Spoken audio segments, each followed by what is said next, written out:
You're watching the Coaches Roundtable on the Armstrong Neighborhood Channel.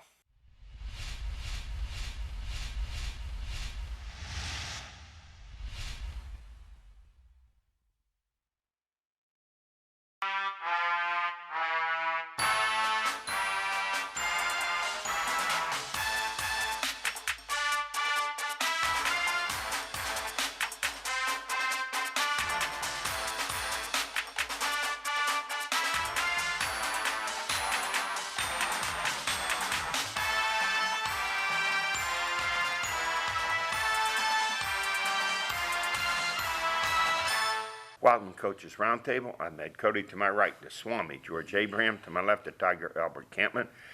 Guys, we're moving along with basketball, third way through the season, and the layoffs certainly have not hurt the scoring and the shooting. Let's start with our top scorers. Boys, Matt McDonough, North Allegheny, 36. Devin Carney of Butler, 33 and 24. Ryan Lang of Knock, 34 and 21. Joey Dudkowski of Pine Ridgeton, 33. Cole Brooks of Seneca Valley, 29 and 27. Levi Orton, AC Valley, 29. Ethan Plesikoff, Slippery Rock High School, 27. Greg Habib, North Allegheny, 23 and 24. Connor Lysick, Seneca Valley, 24 and 21. Max Rotman, North Catholic, 22. Tasso Safanos of Mars, 22. Mahali Safanos of Mars, 22. Caden Rainey of Union, Reimersburg, 22. Chase Bailey of Karn City, 20. And I have to mention this kid. You guys remember Vinny Cugini of Aquinas Academy. He scored 41 the other night. Last year as a freshman, he averaged 35 points a game. I don't know much more about him. Would like to know more about him. I don't know how big he is, whether he's good enough to play at what level. Yeah, we'll check out what when you talk about that, those scores, Eddie, what comes to mind for me is coaches. I hope you're watching our show.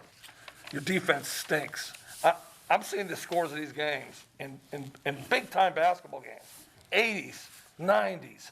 I mean, I thought it would be the other way around with the layoff and not practice. I thought the shooting would be way down. Because they're not playing defense. They're not playing any. You understand? You guard some, and they don't score 80 some points because there's no shot clock. If there was a shot clock, I'd understand why it's in the 80s and 90s. You have control of the game, defensively and offensively. It's let them do what they want and fire, and it drives me nuts. And if you have no chance to win, why make the game longer? Make no sense. I mean, it's frustrating me to no end. And I know a coach will call and say, no, you watch the film. I'll see. No, I don't need to watch the film. The game's 87-79, and there's a lot of them. There's a lot of them, Eddie. It's driving me crazy.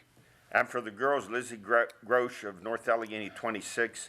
Neva Ewing of Knock, 25. Ava Black of Mars, 22. Ashlyn Pry of Montauk, 20 and 20. Corianne Hauser of Rochester, 20. In wrestling, Pins, Seneca Valley, another powerful wrestling team. They had a tournament, their own tournament, duels. Alejandro Herrera Rondon had 4 pins in the tournament. Dylan Chappell had 3. Manuel Santos 4. And Chance Shearer had 3. Another powerful wrestling program. Another year with state finalists, gold medal winners on this team. Yeah, they've become that power, haven't they? Yes, they have. Years ago, you talked about, I think North Allegheny won like 25 straight section titles and a number of WPL, but Seneca Valley has caught up and passed them. And I would say this, we say it all the time, if you know you're going to be a state, that good, pin everybody. I don't know what's out there in tournaments around the country, but I would go visit and try to, because you might get to that one match where you're not pinning somebody and you got to win with, I'd have one of those under my belt by the time I got to the state finals. Our basketball power rankings, boys, number 1, Upper St. Clair, they're undefeated, followed by Mount Lebanon, North Allegheny, Seneca Valley, and Butler. You're saying Seneca Valley? Yes. The Raiders last year won 4 games. They were 4 and 16. They went to Butler last Friday night. And on the floor, the defending WPL champs, Seneca Valley snapped Butler's 19-game winning streak dating back to last year, 87-81, putting up 56 first-half points. They led 56-34 at the half. Cole Brooks with 29 and Connor Lysick with 24. Eddie, did we talk before the show? No, we did not. We did not talk before the show. 56. But that tells you what I'm saying to you. What the heck? This isn't Golden State and the Lakers. 56 points and a half. At the half. 25 in the please. first quarter, 31 in the second. Please. I have to be careful. It's hard for me, but at the very least, take some pride on the other end. Even if you're going to play a stand up, let them score. Take some pride in your area. You know what I'm saying? Maybe you don't play man to man for whatever reason. That's another story. But the point is, play some defense in your area. Whatever you play it well. Yeah. No, that's what we're saying. You can't give. And the scoring's up for North Allegheny. They're playing a different up-tempo game. Right. And Pine Richland, they're averaging like 74 a game, but they're giving up 76 a game. It's one of Eddie. I'll say it again, fans. I'm on a roll on this one. Eddie and I did not thought before the game, and I just said I'm looking, and Eddie's bringing up scores. There's no the scores high school normally, Eddie. When remember, I know I'm an old timer, are in the 50s, and there's no scores like that. It's like the NBA. And another thing too, if you have a player or two, which it appears NA does, They all do. Butler does, that's going on, you're really hurting them if you don't play any man. Because those kids don't know how to defend, and when they get to college, it's assumed that they can guard somebody. In 5A, Char Valley 7-0 with a big win. They nosed out North Allegheny. North Allegheny had a lead, but Char Valley came back and beat them, followed by undefeated Newcastle, Penn Hills, Highlands, and Mars. Mars, a tough 52-51 loss to Highlands. That's how close it is between those teams. There's a good score. I like that score. Good job, Coach. And in 4A, it's North Catholic, followed by Lincoln Park, Quaker Valley, Elizabeth Forward, and Deer Lakes. And in 3A, Neshannock undefeated, followed by undefeated Aliquippa, undefeated Avonworth, Brentwood, and Beaver Falls. In 2A, undefeated Olsh, followed by undefeated Stowe Rocks and undefeated Carlinton. And then you have Monessen, Fraser, and Karn City in there at 4-0. And in 1A, it's Union and Newcastle, undefeated, followed by Bishop Canavan, Aquinas Academy, Eden Christian, and Western Beaver. The team that really is playing great is Avonworth. Avonworth looks like they're a dynamite team this year. I'm going to follow them. They were pretty good last year, I'm going to follow them closely. It looks like Well, they're they really went good. back football season year before. Yes, they did. Yes, they went to the Hershey. state championship Yes, they game. did. They beat Wilmington. And in girls, 6A, North Allegheny at the top, followed by Penn Trafford. Penn Trafford with a big win over Norwin the other night. It was last night, just nosed them out by 5 points. Then undefeated Mount Lebanon and Bethel Park. And in Mount Lebanon's back. Mount Lebanon That's is interesting. back. Dory's back. And Dory's back. That's a team that does play defense. Yes. She plays defense. She's won, what, 3 state Yes. championships? And in 5A, how about Char Valley? They're 6-0. They recorded their 63rd straight win. That's a new record for girls in the WPL in the state. Next up for them is the all-time state record by the West Philly boys of 69 straight. I think there's a good chance they're going to beat it. Well, I'm on a roll today, so I might as well stay on it. Timmy Mcconnell, I know Timmy well. Timmy decided to go from boys to girls. Do you think there was any idea that he knew that they might be pretty good and win 63 games in a row? I think Timmy thought, whoo, this might be a perfect job for me. After they won the other night, they're going over to congratulate the teams, and the girl next to him, she looked like she was 6'4". She is. Is she? And she was in 8th grade when he took the job. She hasn't lost a game. No, she's never lost a game. I saw That girl's never lost. She's a force. That was Gateway they pounded out last Gateway, night. they find. Gateway's usually pretty good. So that combination, I always say, when you get a great coach with great players, And you get a big athletic girl in the middle, that's one a outside who devastating. can shoot. Proof 63 in a row. That's almost impossible. Well, they had 4 back. All they lost was his daughter. Not that she wasn't great. And all 5 juniors are starting this year. Yeah. 5 juniors starting this year. That class has never lost. Number 2 is Latrobe, South Fayette. Number 3, Oakland Catholic. 4, and Trinity. 5. You know, all those 4 other teams, they're all good. Yes. Any other year, any that one good of them would be point? capable of winning it. Good point. Trinity's been good the last few Yes. years. And in 4A, it's Blackhawk, Southmoreland, Knock with a very good team. They're 3-0, Quaker Valley and Deer Lakes. And in 3A, it's North Catholic, Mohawk, Laurel, Brentwood, and McGuffey. There have been a number of games canceled because of COVID. We're going to see a lot more of that for sure. And in 2A, at the top again, undefeated Olsh, followed by undefeated Sarah Catholic, undefeated Burgettstown, Winchester Thurston, and Sewickley Academy. And in 1A, Bishop Canevin, they've had a number of games canceled. They've only played one, followed by Monessen, Riverview, Aquinas, and Eden Christian. Coaches have to be on alert this year. They got to be watching their team play defense, team play offense, and then making sure they're healthy, getting off the floor. It's a crazy time again. It's amazing that Norman's even playing because they've shut their school down a number of times because of outbreaks of COVID. That tells you, I'm guessing, the coaches have their players who have an option doing virtual so they're not around the other kids because it's an automatic sit down if they find the COVID. Well, let's move on to our stories of the week. The NFL, the Steelers conducting a purge of coaches. They fire offensive coordinator Randy Fichtner, offensive line coach Sean Surratt. This offensive line has not been the same since Mike Munchak left. The last 3 years, I think their average is about 3.6, 3.7 yards per rush. This year, they were dead last in the NFL with 3.6, which is hard to believe. You would think the Jets would be last and Jacksonville would be last, but it's the Steelers.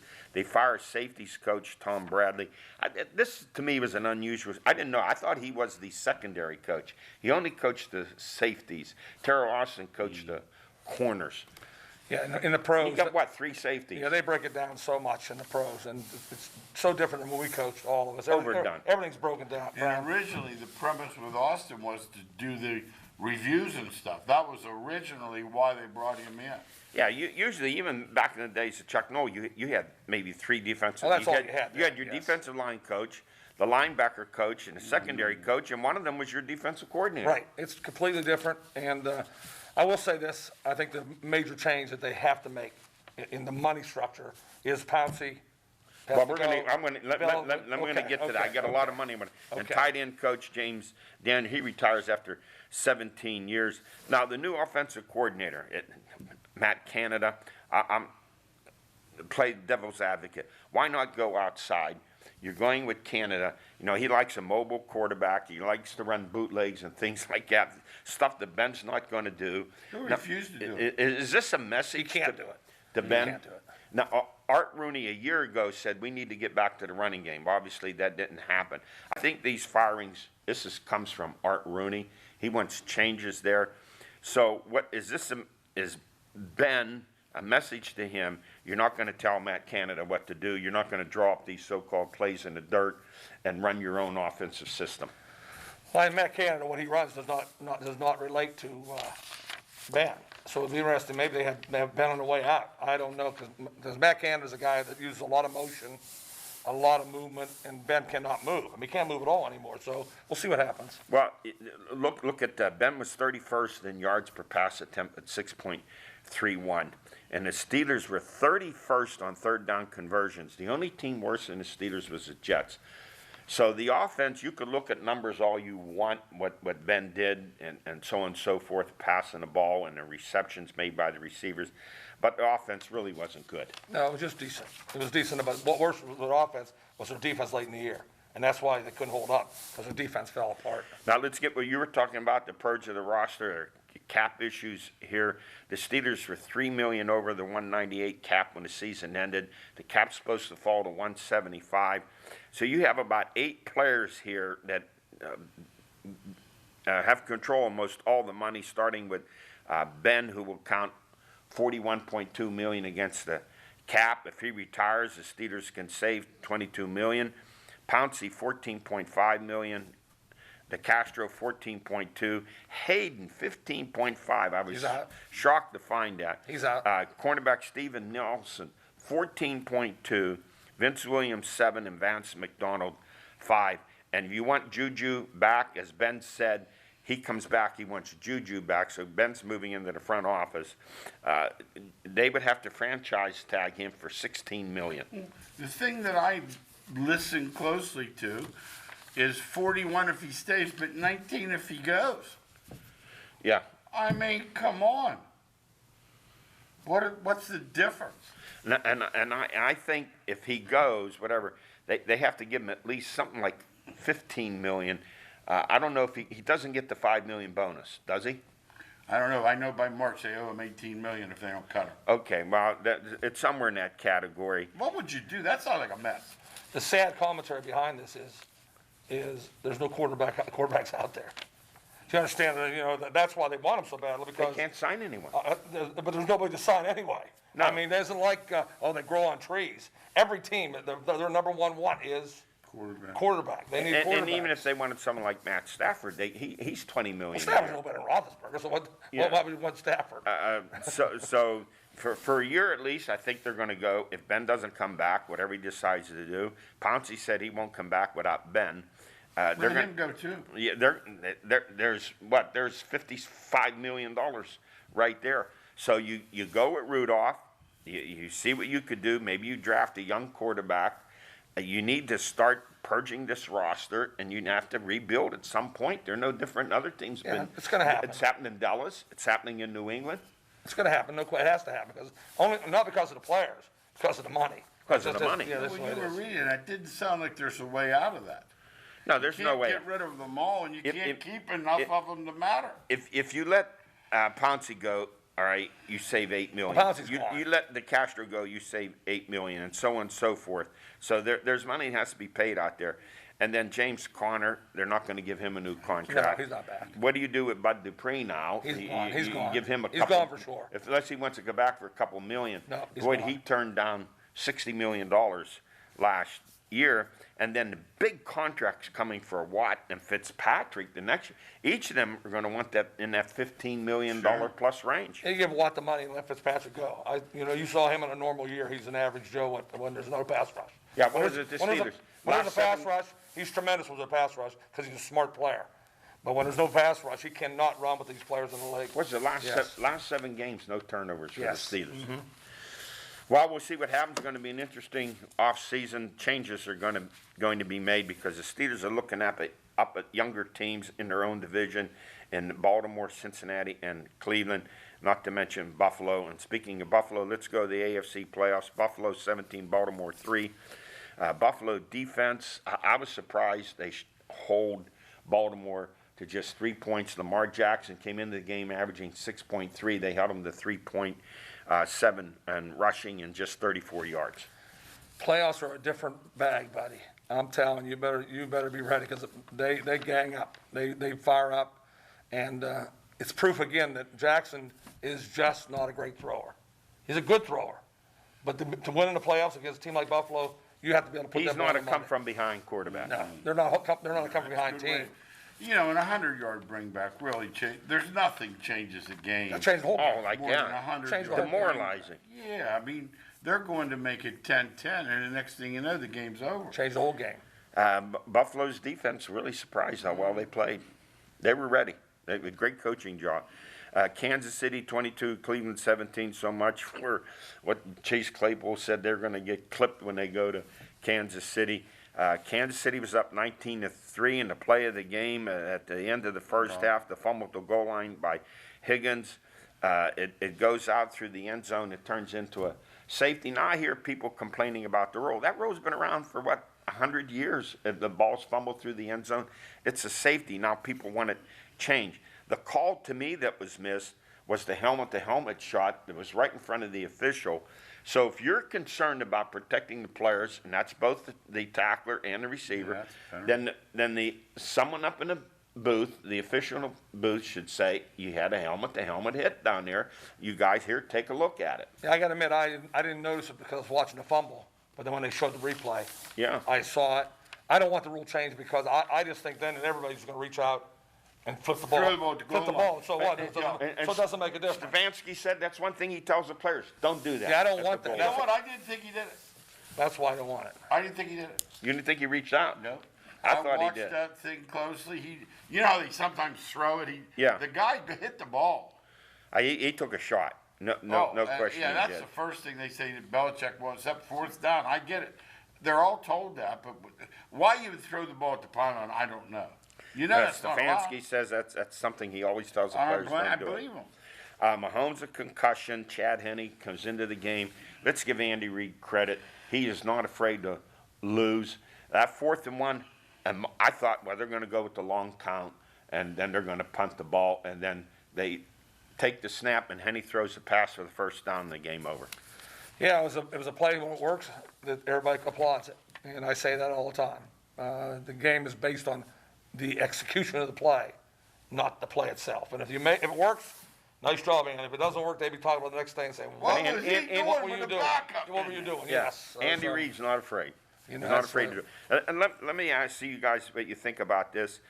I think that Baker Mayfield, what he did in the playoffs against the Steelers and the Chiefs, I think is a bigger upside for what he did in the playoffs than over Lamar Jackson. Wow. That's my take of what I saw he did. He's playing good. I don't think he's that good, but he is playing good. He is playing good football. He has a strong arm. And when you get the running game they have, and you got to remember, Cleveland's running game is tremendous. Now he does a lot of play action. But if you just put the drop back on him, just say, okay, can you win the game for us, Baker? He's better I don't think rolling you out can. and on the move. Yeah. And Yeah, I think Stefanski, he gets my vote for Coach of the Year. I think he did He did a tremendous fabulous job. He he did. took that Fabulous garbage job. over. It's been 30 years. He Right. did a tremendous job. Next up for Buffalo, they are at Kansas City. Question is whether Mahomes is going to come back from that concussion. Like Andy Reid said, it's out of my hands. It's up to the medical people to determine. Well, I'm going to that. look at that game close because they have no chance of beating Buffalo with Penny. They have a great chance of beating them with Mahomes. Chiefs That's what I by look 3, at it. the over and under 53.5. That's what I just heard my description. There's no chance of beating Buffalo. Well, I'm with going the to backup stick to what I said before. I said either Baltimore and Buffalo win the AC and play Green Bay in the Super Bowl. So I'm not going to change now. In Green Bay 32, the Rams 18. Aaron Rodgers 296, 2 touchdown passes, ran for 1. About him on a season, guys. 50 touchdown passes, ran for 8, and only 5 interceptions. Yeah, the marriage this year between Green Bay's offensive line, Rodgers, and they can run the football is a tremendous marriage. I'm telling you, they could beat you all those ways. And who knew about Aaron Jones You know, coming yes, into yeah, this yeah. season? He's been Hit tremendous. the ball 8 times, scored 6 touchdowns. Yeah, 14 carries, 99 They're in a yards, roll. Of all the teams playing, Yeah. they're playing the best of anybody. and wide receivers. And let's go back. The other game, I'll come back to this one. Tampa Bay 30, the Saints 20. The Saints swept the regular season, but turnovers in this game. Breeze threw 3 picks. And then Brady, 2 touchdown passes. He ran for 1. Brady's last 6 games, 16 touchdown passes, 1 interception. Well, it doesn't surprise me. I've been on that whatever checklist, whatever you want to call it, forever. That he's the best of all time, and Montana or him are right there, and he's the difference maker. Tampa's the same team. They made one change at quarterback, and then they're playing the 30 turnovers to. they're playing the finals. Yes. Outstanding wide receivers. And then the guy I don't think is getting enough credit has really helped things out is Leonard Fournette, the way he's running the ball. He's the number 1 pick. He was a great back. But their offensive line, I'll come back to it again. The teams that are still playing, all 4 of them have tremendous offensive lines. And they lost the starter at the beginning of Yeah, the they year. did. Tackle. Just I love building up offensive lines. And how about this? 2 rematches. Yes. And in the first game, Tampa won 38-10. It was Rodgers' worst game of the year. He only threw for 163. I don't see that happening again. It's going to be around 20, 25 degrees in Green Bay. The Packers favored by 3.5. The over and under. Is that low? 51? Because both defenses are pretty good, that's why. defenses But the way the Packers are playing, it's hard to go against the Packers right now. It really is. Matt LaFleur's done something, after that 38-10 loss that Mike McCarthy wasn't able to do anymore. Pulled the defense back together. That defense has I played remember you said that tremendous too, since Eddie. then. I remember you saying, sitting right here thinking, I don't know, I'm worried about Green Bay's defense, and they played good ever since then. Ever since then, you told credit Al to the coaching. on the radio the other day, the colder it is, the more I like Green Bay. I don't care. I don't care if it's Tampa, New Orleans. I don't care who it is. And the 2 things I like about them is their defense and now their running game. You just if you're going to back up against Rodgers, he's going to see that and he's going to slip the ball underneath to Jones. Over and over, yes. Now here's some interesting things in the NFL, guys. The 2020 season, the NFL drew 1.2 million fans. That's less than 10% of last season's total. The 32 teams lost $4 billion. And if you'd have told me this, if you'd have said to me, what do you think the TV ratings were this year? I would have said they're up about 10, 15%. They're down 7%. I don't get that. When everyone's at home, It's just too, Why are the ratings down? we've talked about this 100 times. You're going back to 3 networks, Johnny Carson. Yeah. It's not the same. They're streaming. Yeah, they're streaming watching everything. on their phone. They're watching a quarter here, a quarter there. The numbers need to change with Yeah, technology. for sure, that's it. And the NFL said they're not worried about the 7% and down. They still think that was a pretty good year, but they can't afford. They don't want to lose another 32. They have to have fans next year, is what you're saying. $4 billion. Yeah, they want They the fans. have to have fans. And- You're and- seeing it with the NCAA tournament in basketball. They're determined to put a tournament together. Well, there's $800 million there. Yeah. I was going to talk about that, but you've had over 60 games canceled. You have 3 women's programs that are shut down because of COVID: Duke, Virginia, and Vanderbilt.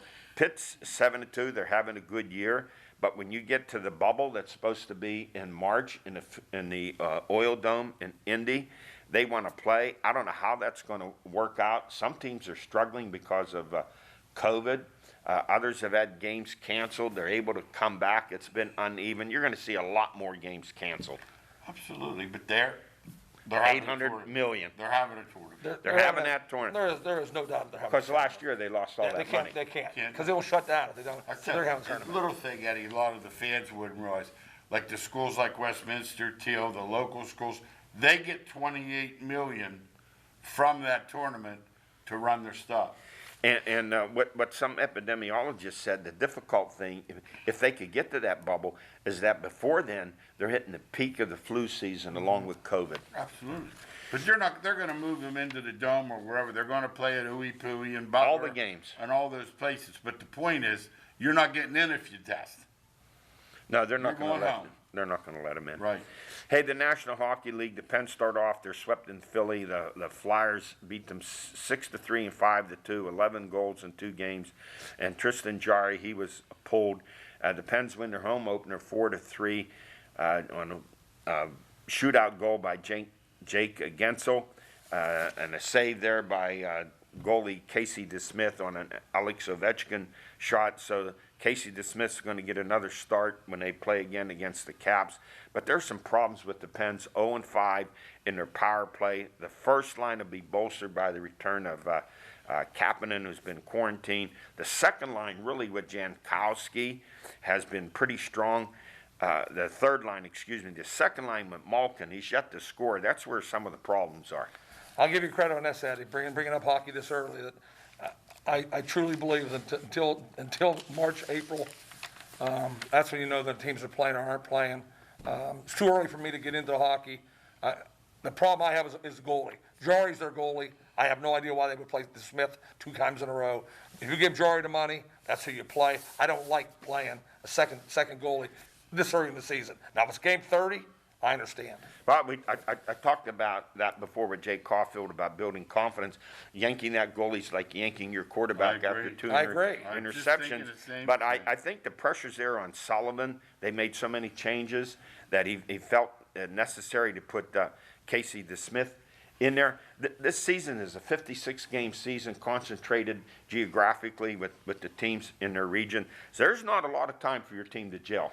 I like that, Eddie. I like that. I because I'm not a hockey buff like you. 56, you do got to play a little differently.